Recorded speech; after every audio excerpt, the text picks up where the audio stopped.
I want to turn to welcome our guest in the studio, Congressman Louie Gohmert. Welcome, sir. Always good to be with you, Debbie. Thank you. I'm so glad you're here, and I will tell our listeners, earlier today I went to a luncheon where he spoke to a lot of other political activists, and I was telling him before we went on air that I had one set of questions ready, and then I listened to him talk at lunch, and now I have other questions, and so we're going to talk in hyperspeed. But let me just start with, first of all... Well, you may talk at hyperspeed. I'm doing the best I can.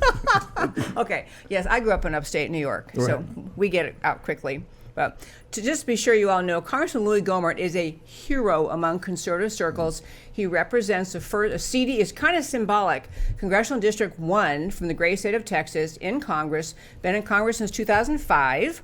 He is truly a hero of the conservatives. He is, among many reasons, because he's outspoken. He speaks his mind. He pursues what he thinks is true. By way of very quick background, he is an attorney. He served as a state court judge. He served in the military in the JAG Corps. Is that right? Yeah. JAG I was Corps? originally commissioned infantry, and then I was urged to go get a graduate degree before I started my 4-year obligation. So I thought, well, okay, I'll go to law school. They encouraged that. I didn't know if I'd be infantry or JAG when I finished, and I was brought on active duty.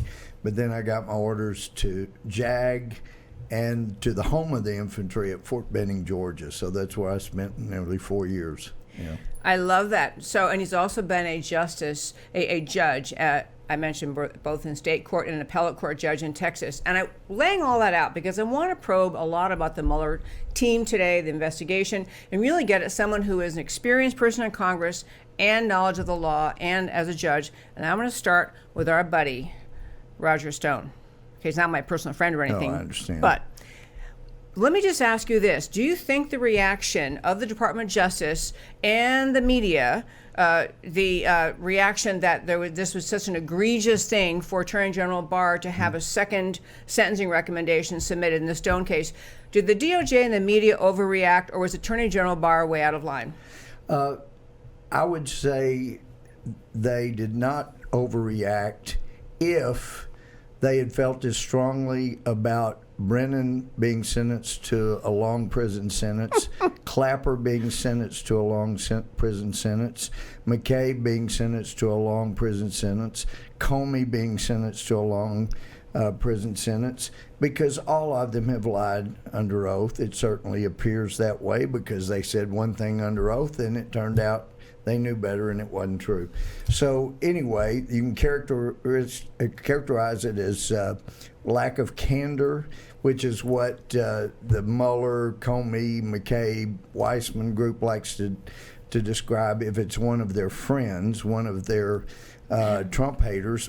But if it turns out it was inaccurate, like in Flynn's case, well, he's a lying scumbag and he needs to go to prison. It is really outrageous the way they've turned justice upside down.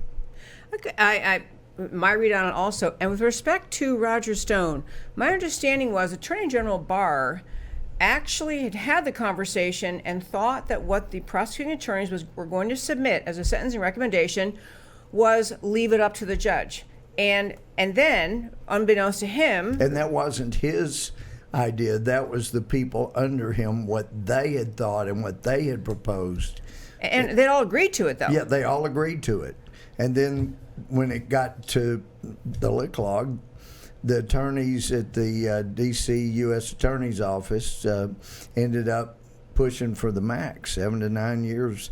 And so that's why Barr got pushed from the people who had supplied the suggestion, the recommendation, let's don't push for prison time, let's leave it up to the court. They were shocked that Jesse Liu's old alumni would end up going for the jugular. Roger Stone is not a threat to America. Weissman, McCabe, Comey, Mueller, these guys abusing power, that's a threat to America and our way of life, and it continues to be. But Roger Stone, are you kidding me? It just ridiculous the way they've gone after him. I agree, ridiculous the way they've gone after him. And by the way, your answer reminded me the three people that Weissman was trying to say Barr is really secretly reinvestigating. It was McCabe, Comey and Strzok. He's saying when Barr made this announcement that he's going to have someone truly neutral look back into the case of Lieutenant General Michael Flynn, what they're really doing is looking into those three characters, all who are, Weissman allies, all on the anti-Trump team. First I wish they'd throw Christopher Wray in there also, my personal thought, because I didn't know Christopher Wray. I hadn't done my homework when he got appointed. Apparently, the White House hadn't done sufficient homework when they recommended him to the president.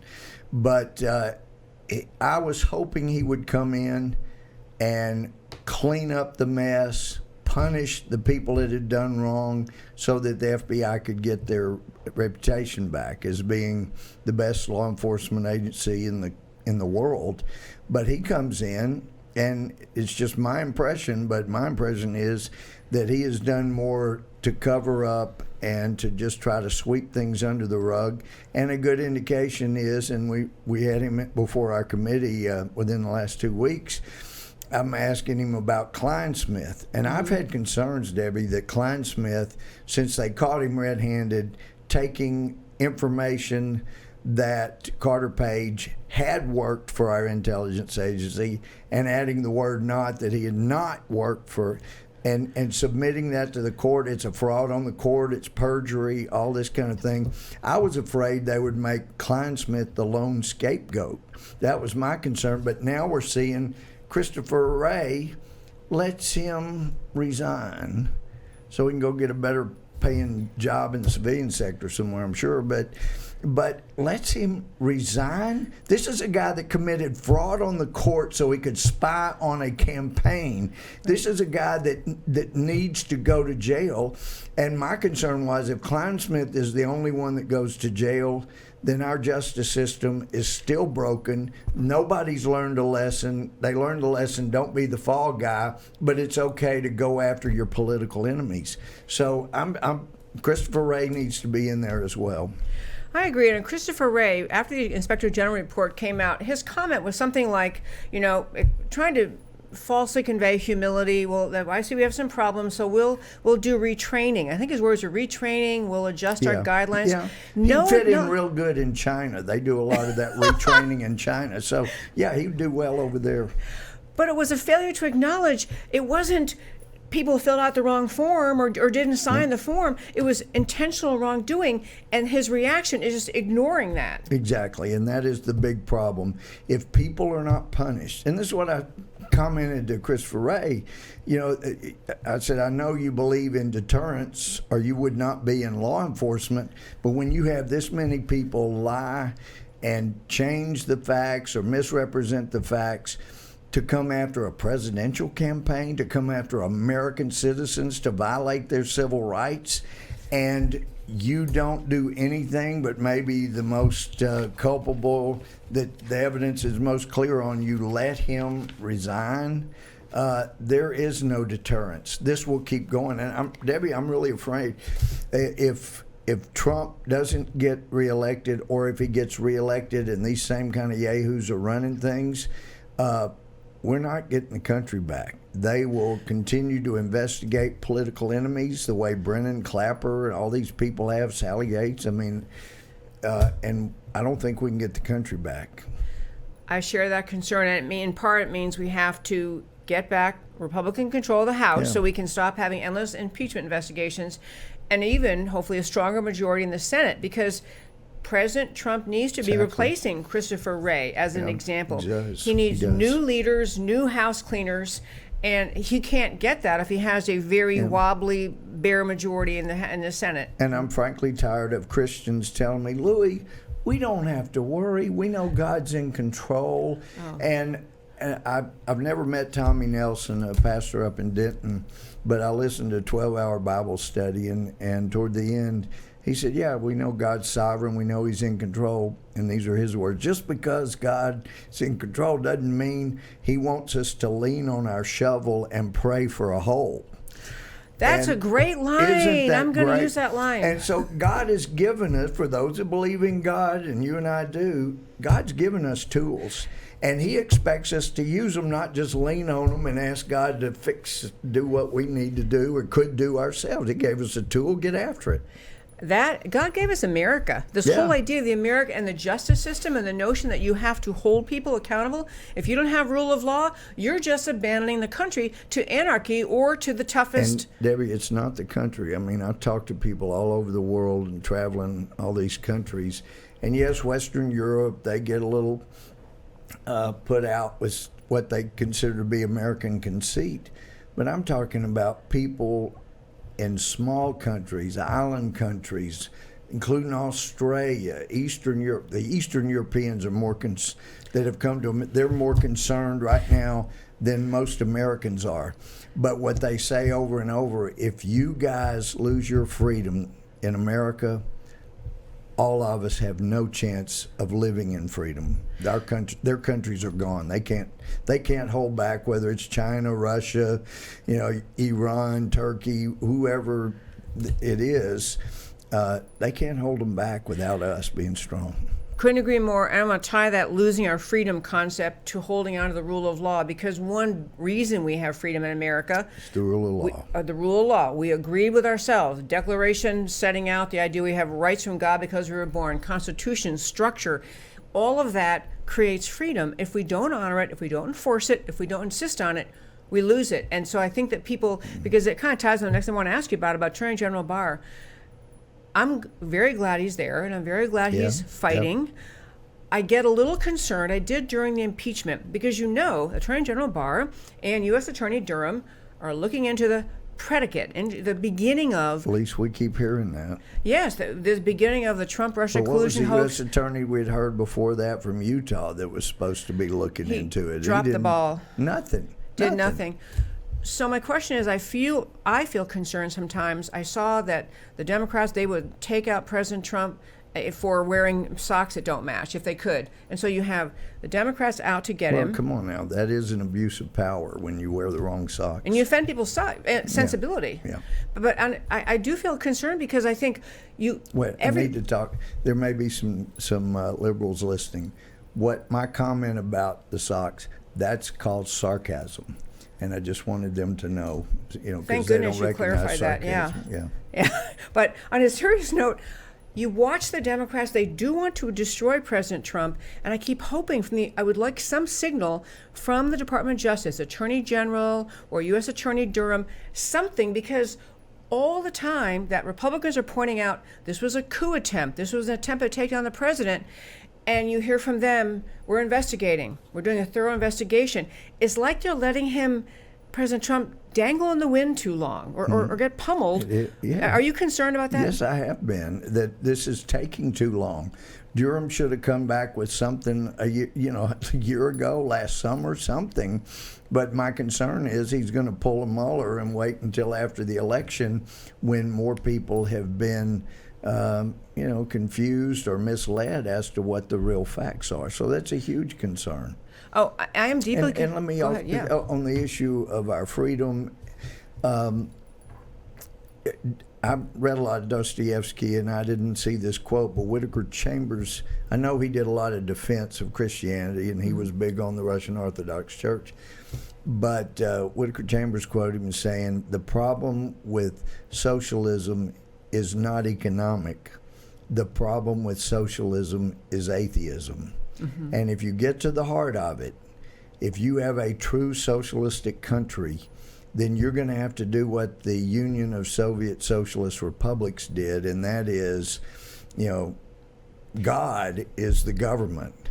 And I'll never forget this was while the Soviet Union still existed, going out to the only recognized seminary in the Soviet Union was out a good ways from Moscow, called Zagorsk, and it was a walled small community. They accepted about 40 a year into their program. Thousands applied to be the priest for the Russian Orthodox Church. But as you turn in, there was a building there that had a big painting of Lenin's face, and then in Russian it said, Lenin is with us. You may be turning into this so-called Christian enclave, Wait, at a but seminary. never forget it's Lennon who is with us. So that's the way it is, and that's where we're headed. And we've already seen from Bernie Sanders and Senator Feinstein going after two different people for being Christians and Supreme Court believing. Justice nominees. Yeah. Well, Bernie went after Russ Vought, who is head of the Office of Management and Budget. Feinstein went after the person that I hope will be the next Supreme Court appointment, but certainly if it's not Donald Trump in office, it won't be. Yeah. Yeah. But both of them, they were grilled and belittled and mocked basically because they believed what Jesus said, I'm the way, the truth, the life. Nobody goes to the Father but by me. And then the judge even had the nerve to go to a weekly Bible study. So that's why Feinstein felt the dogma was so deep with her. But the dogma was really on the side of Feinstein and Bernie Sanders. But it's becoming dangerous even now.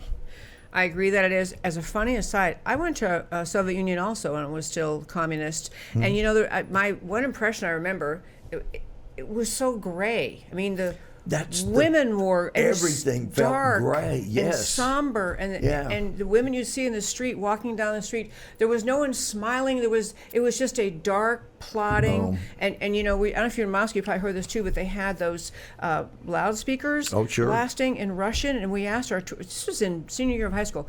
I asked our tour guide, what are they saying? Because it wasn't music, it was talking. He said communist propaganda.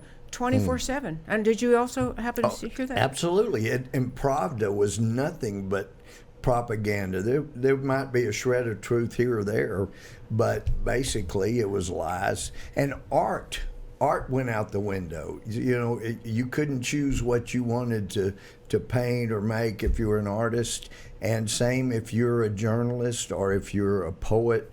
It all had to glorify the Soviet Union. And I got to know some Soviets, college students, and they were saying the first lesson they were ever taught in school was about this young kid. I think he was 6 years old, and all the farmers were told to bring in all of their wheat into the common storehouse, and his parents saved a little bit back for their family.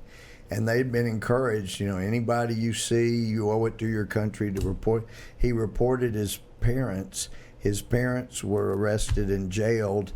The other farmers stoned the little boy to death. And so it was considered the highest and best thing you could ever do in your life is to be a martyr like this young man, turning others in. And then going to a daycare, they immediately tell us first thing, now parents are simply temporary custodians, but very temporary, because we're constantly monitoring, and if any parent tells their child anything that we think is negative for the country, then we immediately take those children away and put them in the hands of a better caregiver. And I thought at the time, thank God, literally thank God I'm from America, and this just doesn't happen. And now in recent years you start hearing more and more bureaucrats saying, we're the ones responsible for those kids, not the parents. We're the ones, and we need to move them out. We need to do this and that. It was one of the scenes in 1984. The little boy turned his dad in for talking in his sleep, saying things in his sleep that were inconsistent with the rules at the time, and that was it. Yeah. Well, I'm often misquoted, but a quote that actually I was accurately quoted was, the only thing Orwell got wrong was the year. Oh, yeah. Wasn't 1984, but the rest of that stuff. Oh, very alarming. And it's a really funny thing too, because I mentioned this to another guest last week. It feels like we live in a parallel universe, back to Washington, because you have, for example, when the Senate impeachment trial was occurring, and so you have, the House has voted for impeachment, you're over there in the Senate. Everyone, I've had many guests on my show, and pundits I read, experts I read, consistently recognize the entire Trump-Russia collusion was cooked up out of whole cloth to attack the president. Nothing. But yet nothing there. Yeah. But then you're back into the Senate impeachment trial, where you have the House managers, including Adam Schiff, still making reference to it, still saying, well, the Mueller thing. And it's kind of like I don't know if he believes it or he doesn't, but he's a smart guy. He knows better. So what he's really saying is he thinks he can keep duping the American people, that they will hear him say it and they'll keep rejecting what you've been saying, what many conservatives are saying. The whole thing was cooked up.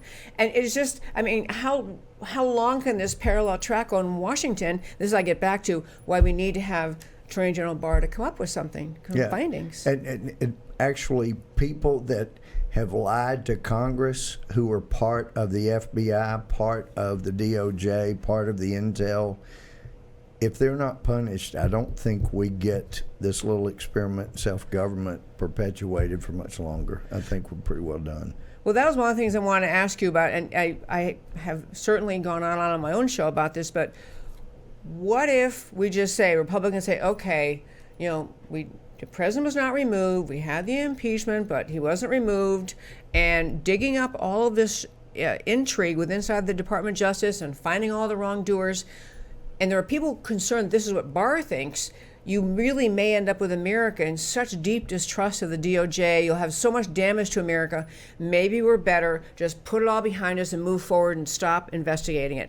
I'm not advocating this. I'm asking you, how does that hurt America? Because the forces that have used justice system, intel, to try to prevent a guy from getting elected president and then to take down his friends, because I really think, from what I perceived, these people thought if they came whole hog after Trump, after people that worked for him, after his family, after business associates, that within 6 months, you go back and look at some of the things there, we think he'll resign within.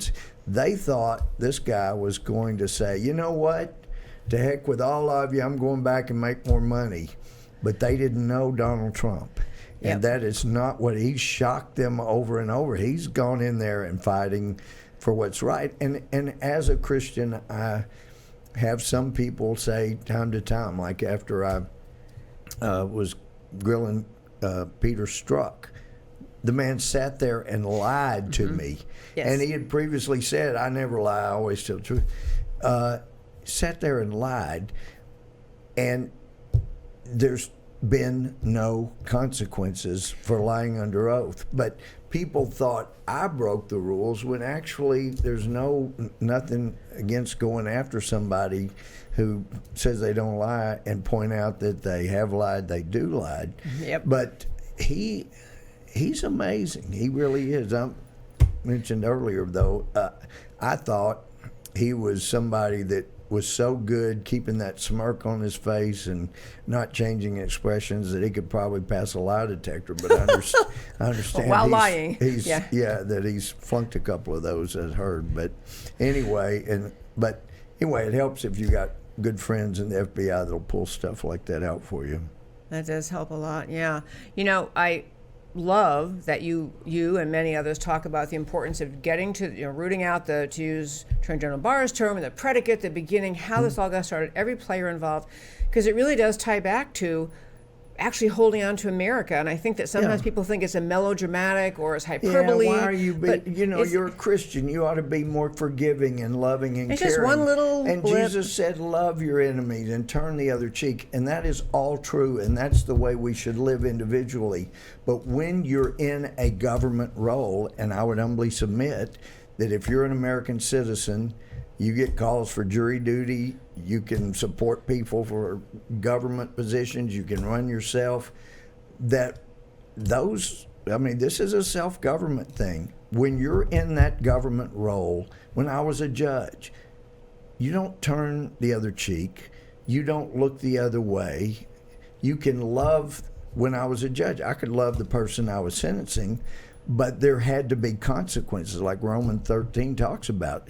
If you do evil, you need to be afraid. And that was the role of the government. So people that are Christians should not confuse just turning and looking the other way when their responsibility is in the role of a voter, office holder, supporter. Juror. You have an obligation to, in that role, to make sure you interview people and look at their resumes before you vote for them, and then you help hold them accountable. That is critical stuff if we're going to keep this thing.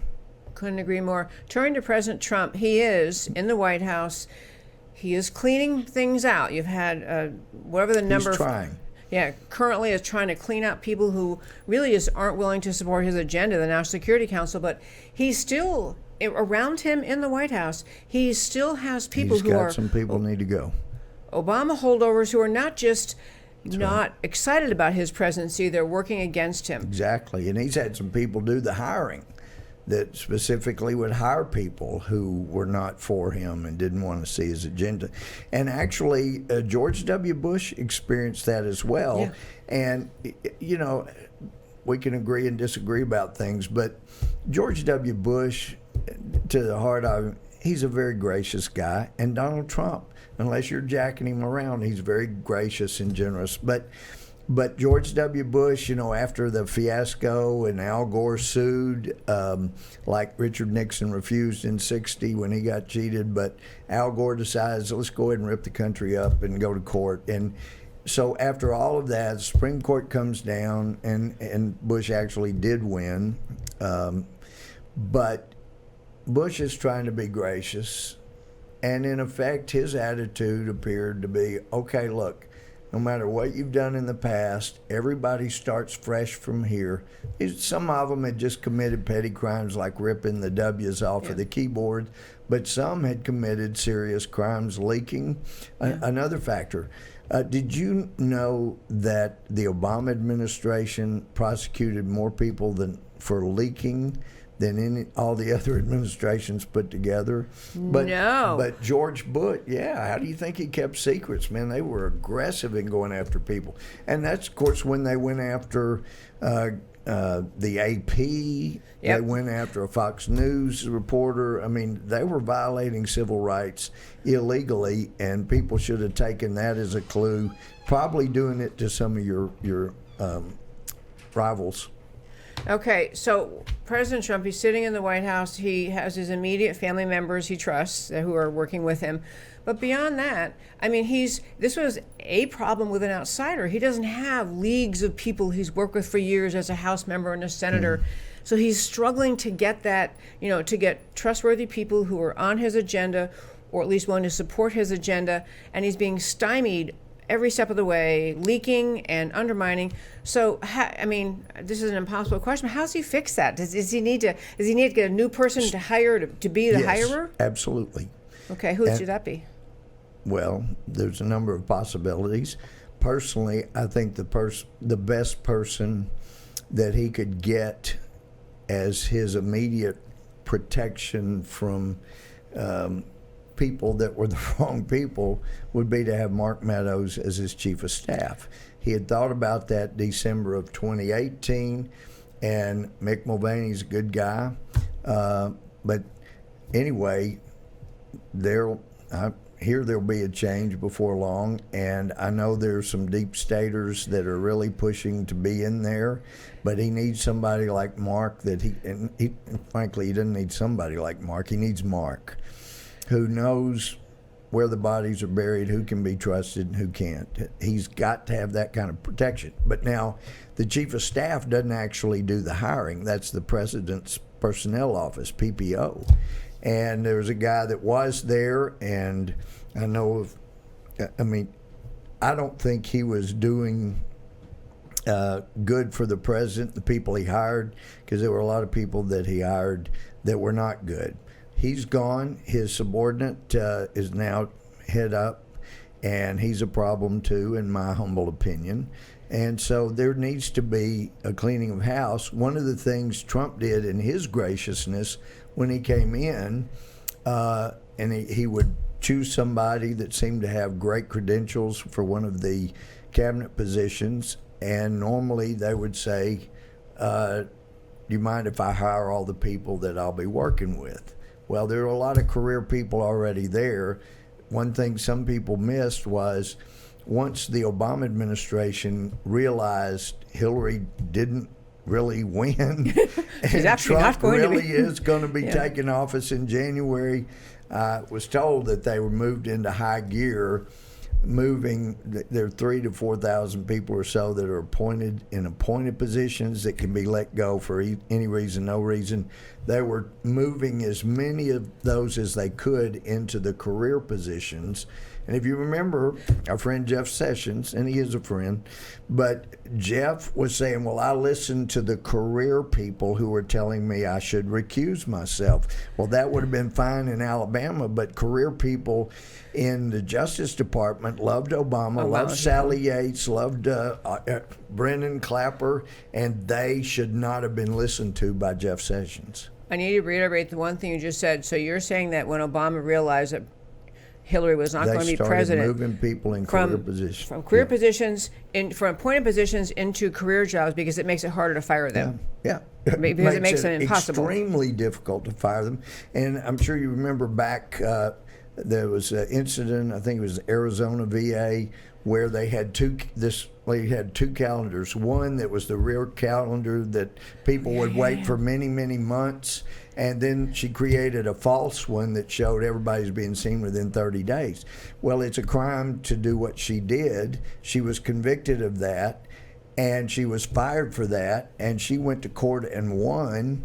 The judge saying, no, you can't just fire somebody for committing a crime.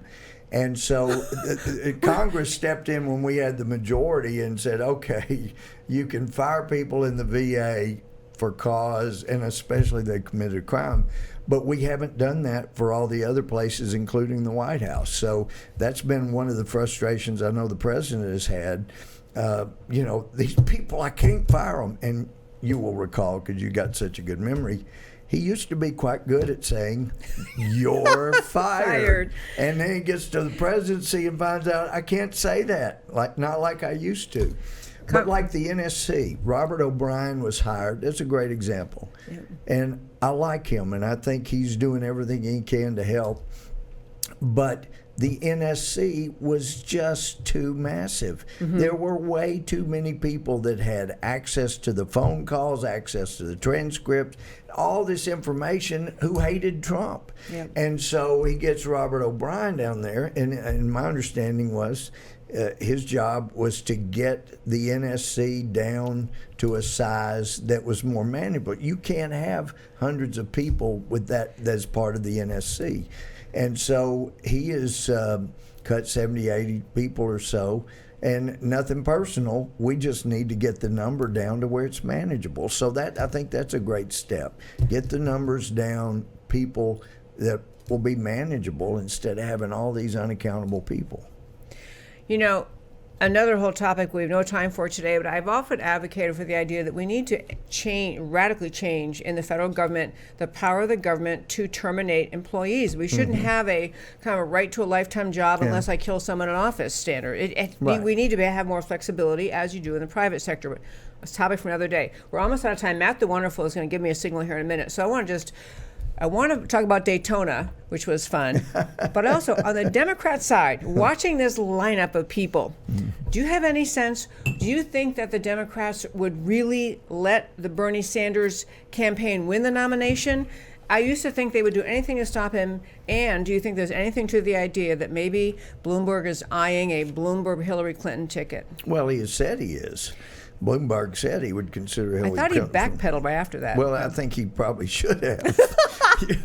Yeah. And somebody was saying at lunch today, privately, they were saying, if I were a presidential nominee picking my vice president, I look at all of the people that have died. And I'm not sure that I would want to have Hillary. All she is one heartbeat away from being president, and I'm that one heartbeat. I'm not sure that's who I would want. Very good point. Regardless of the reason for all the deaths, there are a lot of people that confronted the Clintons that are no longer with us. They're maintaining room temperature now. So, gosh. Yeah, so what do you think the Dems are going to let Bernie Sanders win this? Do you think they'll try to interfere behind? Well, they got away with it once, cheating to keep him out of getting the nomination. But I just keep coming back to this. Would you want a socialist for your party? I mean, as some of the black officials have said, there are a lot of African Americans that are not comfortable with some of the things being proposed by, I mean, they go to church. These are wonderful people, they're just not comfortable with some of these things. And that's why I brought up what I did about socialism. The problem with socialism is atheism, and you've got an awful lot of minorities, Hispanics, African Americans, a lot of minorities who are brothers and sisters in Christ with us. And they don't buy some of this socialistic nonsense. Could not agree more. I'm going to ask Matt the Wonderful if we have. I sent one little clip. This is from a tweet, but it is President Trump at NASCAR. We'll quick play his little clip. Yeah, here we go. NASCAR fans, to welcome back your United States Air Force Thunderbirds and to deliver the most famous words in motorsports at the Daytona 500. Please welcome this year's Grand Marshal, the 45th President of the United States of America, Donald J. Trump, accompanied by First Lady of the United States, Melania Trump.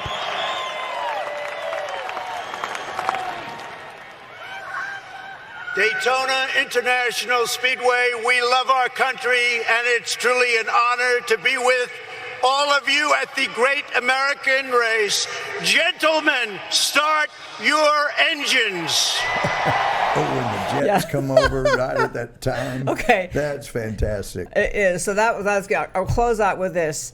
Do you not just love Donald Trump, the president, showing up at Daytona 500? I mean, was that a stellar or what? The guy's a billionaire. I loved it. People don't realize he's just good folks. I realize it at Mar-a-Lago when I'm having lunch, and the only thing that looked like it was not too expensive was Mary Trump's meatloaf, and it had mushroom sauce, and I always ate it with ketchup, but this is a fancy place, so I didn't ask for ketchup. And when he came up, sat down, he goes, "Wow, Louie, that looks good." And he said, "I hadn't used my salad fork," and he scrapes off about 1.5 inches of my meatloaf onto his plate. And he tasted, "That is good. I haven't." I said, "Well, it should be. It's your mother's recipe." And so he said, "Bring me some of that." And so I was careful. It's a nice place. I didn't ask for ketchup, didn't ask for salt and pepper. They bring in his meatloaf, and then she comes back with a big bottle of ketchup, and he's sitting there pumping ketchup all over his meatloaf with the mushroom gravy and all over his mashed potatoes. And I thought, he may have billions of dollars, but he's my kind of guy. And on that note, I love it. I thought that was a brilliant thing for President Trump to show up at Daytona 500. Oh my gosh. Yeah, people loved it.